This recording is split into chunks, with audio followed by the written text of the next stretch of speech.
শয়তান থেকে বাঁচার আরেকটা দোয়া কিন্তু আছে। শয়তান থেকে বাঁচবার আরেকটা দোয়া বলবো, কইতাম নি? আমার বাবারা, বন্ধুরা, আমার আল্লাহ রাব্বুল আলামিন আমার নবীকে দুনিয়ার মধ্যে শান্তি প্রতিষ্ঠার জন্য পাঠিয়েছেন। আমার নবীজি যে সৈন্যবাহিনী তৈরি করলেন, এদের নাম হলো সাহাবী। বলেন তো কি? সাহাবাই কেরাম। সাহাবাই কেরামের কাছে শয়তান পরাজিত। সরকারি যে গুডাউন আমরা বলি, মাল যেখানে রাখা হয়, আপনার সরকারি কোষাগার, যেটা পাহারা দেওয়ার জন্য একজন সাহাবীকে দায়িত্ব দেওয়া হলো। ওই সাহাবীর নাম হলো হযরতে আবু হুরায়রা রাদিয়াল্লাহু তাআলা আনহু। ওই আবু হুরায়রা রাদিয়াল্লাহু তাআলা আনহু ওই সরকারি এইরকম একটা ঘর, একটা গুডাউন, সরকারি মালামালের এই ঘরটা পাহারা দিচ্ছেন। হঠাৎ দেখে ওই ঘরের মধ্যে একটা চোর ঢুকেছে। চোর ঢুকছে মাল নেওয়ার জন্য। এই ঘর থেকে মাল নেওয়ার জন্য কি ঢুকছে? চোর ঢুকেছে।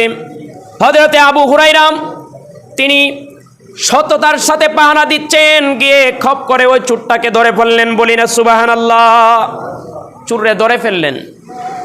চোররে ধরার পরে ওই চোরে কি করছে? উনার হাত পায়ে ধরে কান্না করতে আরম্ভ করছে। কয় না খারাপ মাইছে, আবার বেংসি ভালো হইছি নে।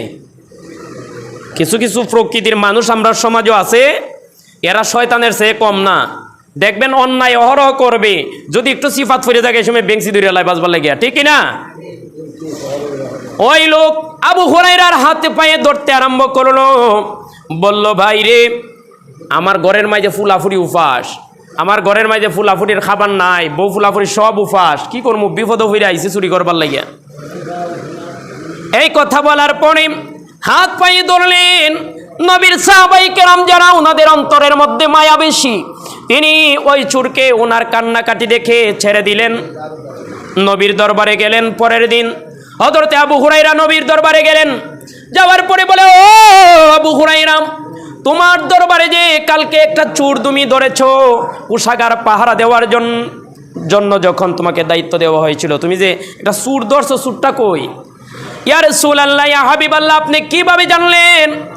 ওই চোর তো কান্নাকাটি করেছে, তার সন্তান, তার ছেলে মেয়েরা নাকি ঘরের মধ্যে উপাস, খাবারের অভাবে, অভাবে স্বভাব নষ্ট। ওই চোরের নাকি অভাবে স্বভাব নষ্ট, এই জন্য আমি ছাইড়া দিছি। এটা তো ইসলামের মাঝেও আছে যে কোনো ব্যক্তি যদি অভাবের কারণে চুরি করে, কোনো ব্যক্তি যদি অভাবের কারণে চুরি করে, তাহলে ওই ব্যক্তির শাস্তি ইসলামে কম। আগে তার অভাব দূর করতে হবে, তারপরে এরপরে যদি সে চুরি করে তখন তার অভাব নাই। ইসলামী রাষ্ট্রের দায়িত্ব হলো, কেউ যদি অভাবে চুরি করে তখন ওই ব্যক্তির যত অভাব আছে আগে আপনি মিটাইবেন, মিটানোর পরে তারপরে যদি সে চুরি করে তারপরে তাকে শাস্তি দেওয়া হবে। বলি না সুবহানাল্লাহ। ইসলামী রাষ্ট্র কত সুন্দর দেখেন। হযরত আবু হুরায়রা বলে, ইয়া রাসূলুল্লাহ, ইয়া হাবিবাল্লাহ, নবী গো, চোর কান্নাকাটি করেছে, এই জন্য আমি চোরের প্রতি মায়া এসেছে, আমি ছেড়ে দিয়েছি। আমার নবী বলে, গুরুত্বপূর্ণ কথা, সবাই কথা বললে আমার কথা, আসলে আমি কথা বলতেও মজা পাবো না, আপনারা শুনেও মজা পাবেন না। সবাই আমরা কথা না বলি, একটু ইশারায় কাজ করি। কথাটা কিন্তু গুরুত্বপূর্ণ, ভালো করে বুঝবেন। ওই চোর, আমার নবী বলে, ও আবু হুরায়রা, যে তোমার কাছে এসেছিল সে কিন্তু কোনো অভাবের চোর না, এবং সে কোনো মানুষের জাত না, সে হইল ইবলিস শয়তান। বলি না নাউজুবিল্লাহ। ইবলিস শয়তান মানুষের সুরত ধরে আইছে আবু হুরায়রার এই পাহারাদারের যে এখানে চুরি করে আবু হুরায়রার বিপদে ফালাইবার লাগে। বলি নাউজুবিল্লাহ। হযরতে আবু হুরায়রা বলে, আমি যখন পরের দিন আবার ওই রাষ্ট্রীয় কোষাগার মালের এই ঘরটা যখন পাহারা দিচ্ছিলাম, আবার ওই লোকটা আসলো চুরি করার জন্য। প্রথম দিন কিন্তু শয়তান যে এই পরিচয় নবী দিয়েছেন নাই। প্রথম দিন নবীজি বলেছেন যে পরের দিন এই চোরটা কিন্তু আবার আসবে, পরের দিন এই চোরটা আবারও আসবে। হযরতে আবু হুরায়রা বলে, আবার দ্বিতীয় দিন ওই চোরটারে আমি ধরলাম। ধরার পরে ওই চোরটা আবার কান্নাকাটি আরম্ভ করলো। আমার বাড়িঘরে বিভিন্ন পয়লা দিন যেই উজরগুলা দিছে পরের দিন আরও বাড়াইয়া কিছু উজর দিছে, বলে আমার এই সমস্যা যার কারণে দেখো যদিও তোমার কাছে ওয়াদা দিয়ে গেছি পরের দিন আইতাম না, কিন্তু এরপরও আমার আওই লাগছে। দ্বিতীয় দিন আবার আমার নবীর দরবারে আবু হুরায়রা গেলেন। যাওয়ার পরে আমার নবী বলে, ও আবু হুরায়রা, আজকেও আবার চোটটা এসেছিল, তুমি কি করছো? বলে আজকেও আবার সাইরা দিছি, মায়া লাগছে। বলিন আল্লাহু আকবার। ভাই আজকেও আবার এমনভাবে কান্নাকাটি করছে যে রাখতাম আর পারছি না, সাইরা দিতে বাধ্য হয়েছি, মায়া লাগছে। আমার নবী বলে, ও আবু হুরায়রা, তুমি 2 দিন একে 2 দিন তারে ছাড়ছো, কিন্তু তৃতীয় দিন সে আবার আসবে চুরি করার জন্য। আবু হুরায়রা বলে, নবী, আজকে যত কাকুতি বিনতি করুক না কেন, আমি আজকে আর তাকে ছাড়বো না। আমি আজকে আপনাকে কথা দিয়ে গেলাম, ছাড়বো না তাকে। তৃতীয় দিন আবার ওই চোর আসলো। হযরতে আবু হুরায়রা ধরলেন চোরটাকে। ধরার পরে বলে, আজকে তোমার আর জামিন নাই। 1 দিন 2 দিন, 1 বার 2 বার 3 বার, একটা মানুষ যদি বারবার ওয়াদা দেয়, বারবার ওয়াদা ভঙ্গ করে, সে তারপরে যতই কান্নাকাটি করুক, তার উপর কি আর বিশ্বাস থাকে? বিশ্বাস উঠে যায়। ওই যে মিথ্যাবাদীরে কেউ ভালোবাসে না। সে পয়লা দিন বলছে আমি আর আসবো না, দ্বিতীয় দিন আবার আসলো, দ্বিতীয় দিন ওয়াদা ছিল আর আসবো না, তৃতীয় দিন দেখা গেল আবার আসলো। এই যে বারবার ওয়াদা ভঙ্গ করছে। হযরতে আবু হুরায়রা বলে, না না, আজকে তোমাকে আর ছাড়া যাবে না। সে ফয়েন কইরা বলল, মাথা খাটাইয়া বলল যে আজকে তোমার আমি এমন একটা দোয়া শিক্ষা দিব, এমন একটা জিনিস শিক্ষা দিব, যেই জিনিসটা পড়লে জীবনেও শয়তান তোমার কাছে আর আসতে পারবে না। বলি না সুবহানাল্লাহ।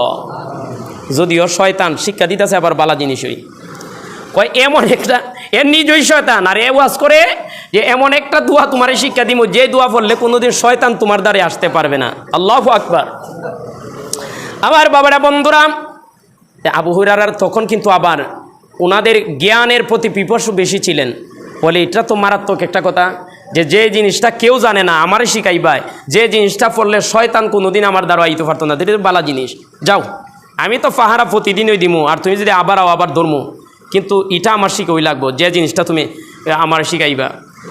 আমার বাবারা, বন্ধুরা, তখন ওই চোরটা বলল, ও আবু হুরায়রা, যদি আমারে ছেড়ে দাও তাহলে আমি এই জিনিসটা তোমারে শিক্ষা দিব।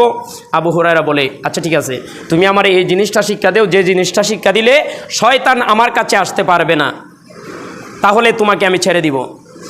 শয়তান ওই চোরটা ডেকে বলল, ও আবু হুরায়রা, ওই দোয়াটা হলো আল কোরআন শরীফ, আল্লাহর কোরআনের সবচাইতে বড় যে সূরা আল বাকারার 255 নম্বর যে আয়াতটা, আয়াতুল কুরসি বলি আমরা, ওই আয়াতুল কুরসি যদি কোনো ব্যক্তি পাঠ করে, তাহলে ওই ব্যক্তির দ্বারে কাছে আর শয়তান ওয়াসওয়াসা দিতে পারবে না। বলি না সুবহানাল্লাহ।